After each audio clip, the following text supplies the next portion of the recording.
Katika majina ya Barahatia, tunapoanza jina la kwanza kabisa la Barahatia, ambalo ndio lenyewe huwa limebeba maana nzima ya haya majina ama utajo mzima wa haya majina. Ukitaka kuijua elimu hii, basi huwa tunasema kwamba ni elimu ya Barahatia, yani majina ya Barahatia.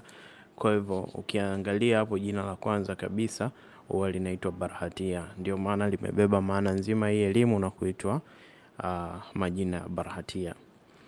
Sasa tukianza katika hili jina la kwanza la Barahatia, kwanza kabisa fahamu majina ya Barahatia huwa yanatembea na tunasema mwezi unavyokuwa unazama na kuchomoza. Yaani majina ya Barahatia yanapokuwa yanaanza kufanya kazi, tunaweza tukasema. Kuna watu wanadhania haya majina kwamba huwa yanafanya kazi random tu ovyo ovyo, kwamba unaweza ukayataja yakawa yanafanya kazi. Hapana.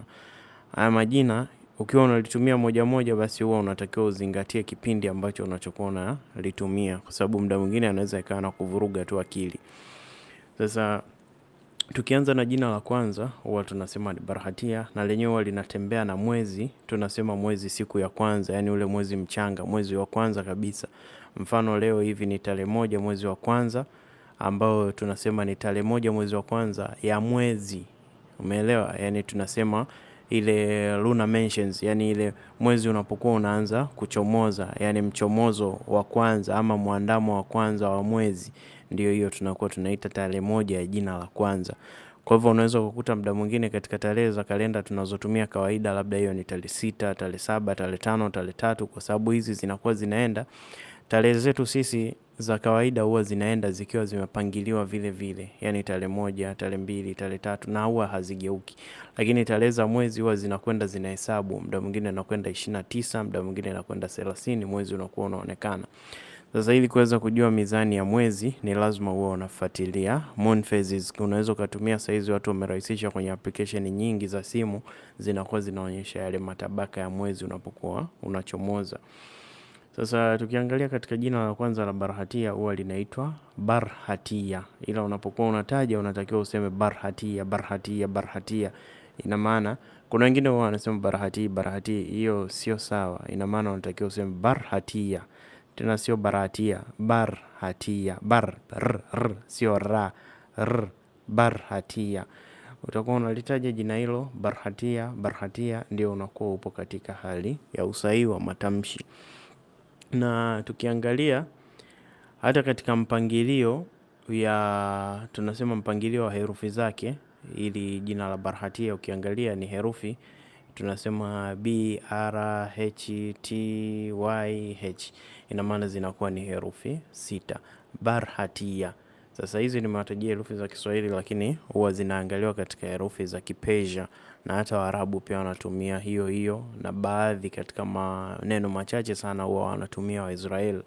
Sasa tukiangalia Barahatia, unapokuwa unaitaja, ili iweze kufanya kazi, hilo jina liweze kutaja, yani liweze kufanya kazi ama liweze kukutolea kile kitu unachokitaka, lazima uende sawa na frequency zake za vibration katika sauti yako. Ina maana katika elimu yoyote ile ambayo ni ya chanting, dua, maombi na kadhalika, lazima sauti yako wewe iwe ina matter the most kuliko vitu vingine vyovyote. Ina maana unakuwa unaweka frequency sawa za kwenye throat chakra ili kuweza kufanya nini? Kuamuru. Ndio maana unasikia hata baadhi ya wanaokuwa wanasoma dua huwa wanajitahidi kuweza kuweka sauti zao kuwa ni rahimu, ili kuonyesha yale maneno yanakuwa ni mazuri kiasi gani ya ukumbusho. Ama unaweza kukuta hata kwa upande wa wachungaji huwa wanakuwa wanatumia kusema, yani kama kuomba kwa kutumia ile nini, lugha ya kufoka, yani ile kunena, ili tu kuonyesha ule ujabari ama ushujaa unao kwa muda huo. Kwa hivyo frequency za throat chakra ni muhimu sana katika kufanya chanting yoyote, dua yoyote, maombi yoyote, ama kuzungumza vyovyote vile. Umeelewa? Sasa tunapokuwa tunaangalia jina la kwanza la Barahatia, huwa tunaliona kwamba ni jina ambalo linatembea na manazili ambao ni Al-Sharatain. Manazili Al-Sharatain ni siku ya kwanza ama ni mwanzo wa mwezi wa kwanza tunasema, ama katika nakshatra pia Kihindi tunasema nakshatra ya kwanza.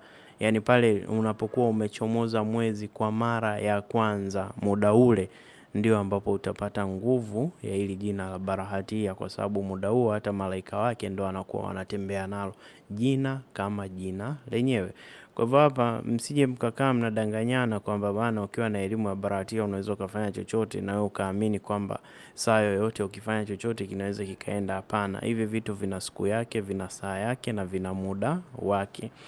Sasa tukianza na hilo jina la kwanza la Barahatia, ina maana lenyewe huwa linafanya kazi katika muda huo. Ndio maana hata tunasema katika kazi zake jina hili la kwanza huwa linahusisha na kutungisha mimba ya mwanamke unapokuwa umelitengeneza ama unapokuwa umeliandaa vizuri.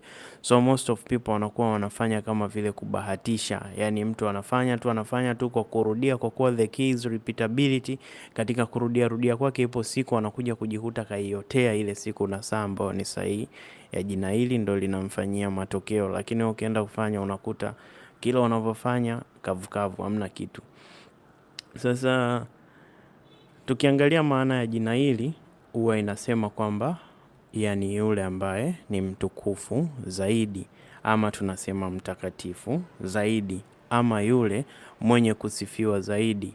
Ukisikia Wakristo wanasema Bwana asifiwe, wanakuwa wanarudi hapa hapa kwenye Barahatia. Ukisikia Waislamu wanasema Ar-Rahman, wanakuwa wanarudi kwa hapa hapa. Lakini vile vile tunakuja kuangalia sehemu nyingine ambayo tunachukua kwa maana moja, ni kwamba jina hili la Barahatia ni yule ambaye wewe unamtukuza kila mara, ama yule anayetukuzwa kila mara. Sasa faida za jina hili katika kulitumia ziko faida nyingi sana, lakini faida maarufu ziko faida 2 mpaka 3, ambayo ya kwanza wapo ni kwamba yeyote yule mwenye kuliandika mara 35 katika chombo ama bakuli ambalo ni jeupe, tunazungumzia bakuli la udongo ambalo halina ua ndani yake wala halina kitu chochote. Ina maana ukiliandika jina hili mule mara 35 utajua wewe utatumia staili gani kuandika. Lakini ukiweza kuandika mule kwa kalamu ambayo kama hizi nilizokuwa na watangazia kipindi kile, ni nzuri zaidi kuandika, kwa sababu unaweza kaandika kwa herufi ndogo ndogo. Lakini pia unatakiwa utumie zafarani, wino wa zafarani, nafikiri wengi mnaujua. Zaidi ya hapo pia ukishaandika mule mara 35 na ukatia maji baada ya kuliandika hilo jina katika saa hiyo hiyo ambayo nimekuambia. Hata kama sasa wewe utampa mtu wakati mwingine, lakini hakikisha kwamba muda ule ambao unakuwa umetengeneza ni muda unaotakiwa wenyewe. Ina maana utaweka yale maji. Baada ya hapo hayo maji utaenda kumpa mwanamke ambaye huyo mwanamke ni mgumu katika kuzaa. Mwanamke mgumu katika kuzaa, tunazungumzia hapa mwanamke ambaye ni mgumu yani katika kushika mimba. Sio yule anayeshika mimba alafu zinaharibika, hapana. Yani ni yule mgumu katika kushika mimba.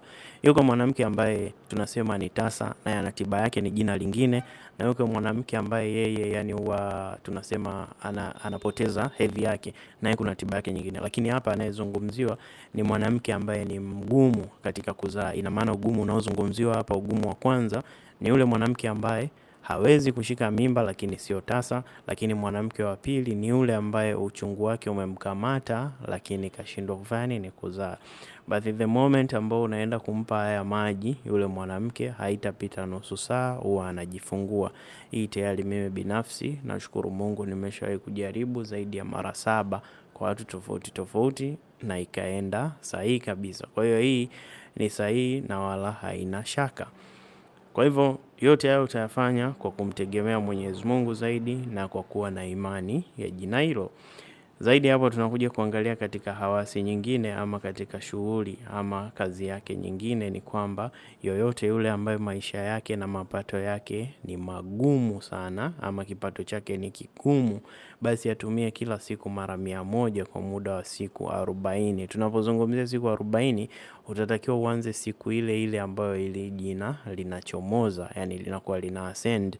Siku hiyo utaanza, ndio utahesabu siku ya kwanza kutokea siku hiyo mpaka siku ya 40.